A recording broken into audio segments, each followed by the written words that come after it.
Now this year, Royal Enfield launched this, the new Super Meteor 650, and I think it's a mighty fine motorcycle. But does that make it good enough to beat the other lightweight cruisers on the market? Well, I'm here at Superbike Factory today to ride them all back to back to find out.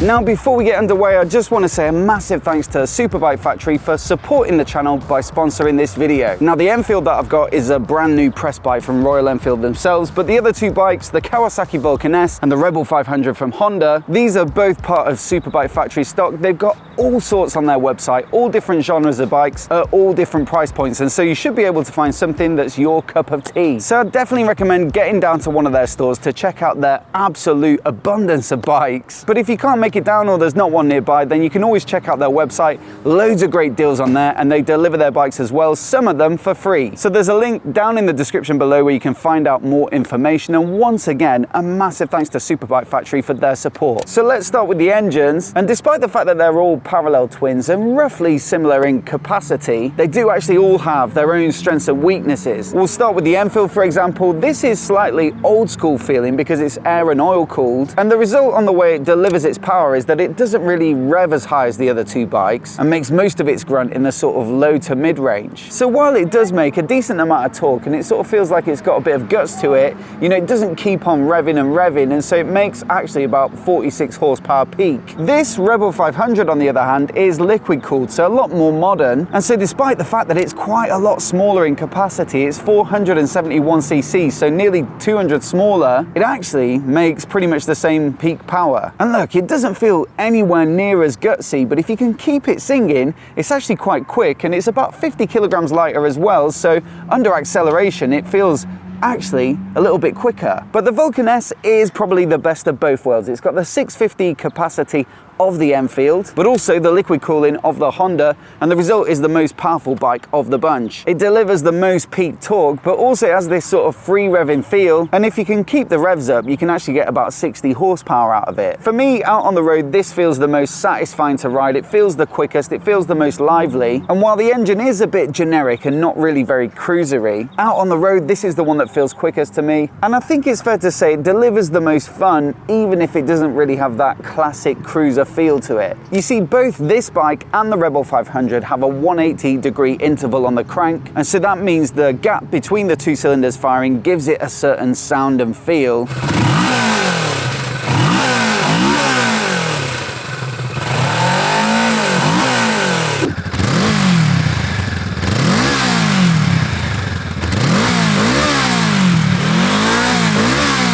And it's a bit generic. You know, they use this engine in the Z650 Naked, in the Versys 650 adventure bike. Same for the Honda, it's in the CB500X, the CB500 Naked, the CBR500R sports bike. And so neither really has the sound and feel that you'd associate with the sort of cruiser scene. The Enfield though, combined with the air cooling, has a 270-degree crank, and that's known to give bikes a bit more soul and feel.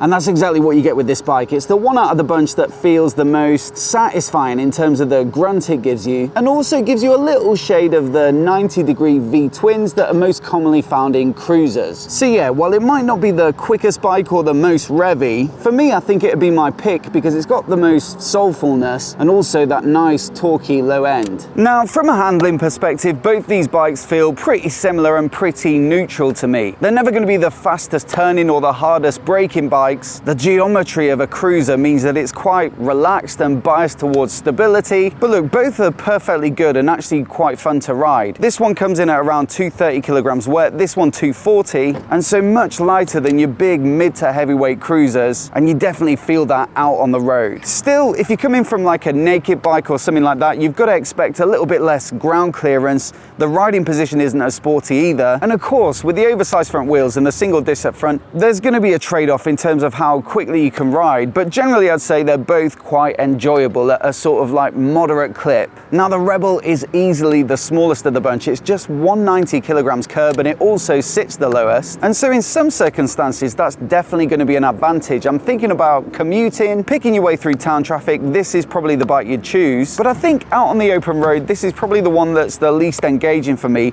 Two things I think that affect the handling. Number one is that big balloon front wheel that needs a little bit more force to get it to turn in. And then you've got the fact that it has the narrowest bars of the bunch, and so you've got less leverage over that fat balloon tire. So while it is a small petite bike and it is easy to maneuver, it just feels like the least responsive and engaging on the steering. I can see why though it's a popular bike. I mean, it's so low in the seat, 690mm, and like I say, that curb weight makes it completely unintimidating. So if you are a smaller rider or less experienced and you want something that looks kind of cool but is very easy to manage and get on with, then this is probably the one to go for. Honestly, it'd be a great little starter bike and a good little town bike as well, but I think for me it's just a little bit too cramped to call it properly comfortable. I mean, I'm about 5'9", so not particularly tall, and even for me this thing is a little bit cramped. Like I say, you've got smaller, more narrow bars. The seat height means there's not a great deal of space down to the floor, but also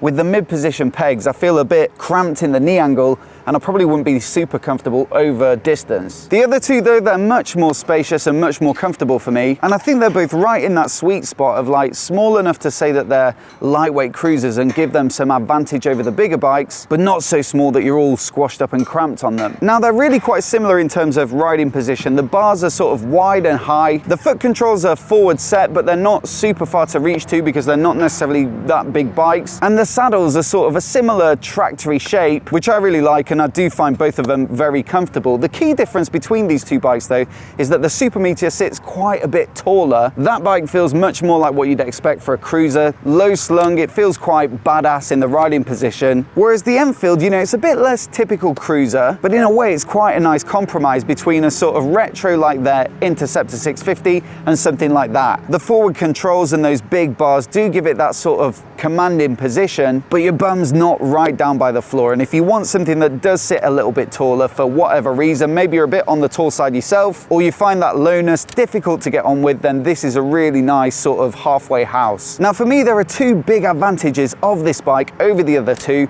The first being tech. I mean, they're all mainly pretty simple. We're not talking a full suite of rider aids and riding modes, just ABS on these three bikes, but this one does get the best dash in my opinion with the most information. And also you got the option of that Tripper navigation pod, which hooks up to the Enfield app on your phone, so you can get navigation prompts right there in the dash, and it looks nice and neat and tidy. The other thing would be just the general level of finish. I mean, this one for me has the most cruisery retro look to it, which I think is the most desirable, but also I think it's the most impressive Enfield I've ever seen in terms of the level of finish and the attention to detail. I love these chunky Harley style levers, and they're both adjustable as well, which is a great feature at this price point. You got these really nice feeling barrel shaped grips with the Royal Enfield logo in them there. The paintwork looks great. It really pops in the sun, this metallic dark green. The stitching looks great. The design of the bike, even things like the triple clamps and the headlight brackets, make it look a bit more premium than the other two. And so for me, this is hands down the most stylish bike out of the three. The others are a little bit more modern, kind of like a Japanese interpretation of a cruiser, whereas this does the whole sort of cruiser look much better. Now price wise, it'd be a bit unfair to use the used prices of the two bikes that we've got here because this one is brand new. But if we use the new price as a consistent measure, the Vulcan is the most expensive, the Enfield sits in the middle, and then the Rebel is the most affordable. And it's easy to see why this bike comes in at the lowest amount of cash. I mean, you get the smallest engine, the simplest finish, the smallest bike, but these two are quite interesting. I mean, like I say, the Enfield really impresses me with the level of finish, and with the way it feels to ride, it just has a lot more character to it, and for me it's a lot more memorable. So which bike would I recommend buying? Well, if you're a smaller rider and you're looking for something that's really easy to get on with, then this is a great option. And as a starter bike as well, it's probably the cheapest option, and so it really does make complete sense. And it is plenty of fun if you do keep that engine singing. Now the Vulcan is the one that gives you that nice low, feet forward, wide bars cruiser position, and also it's got plenty of pep in the engine, and so it makes for quite a fun ride. So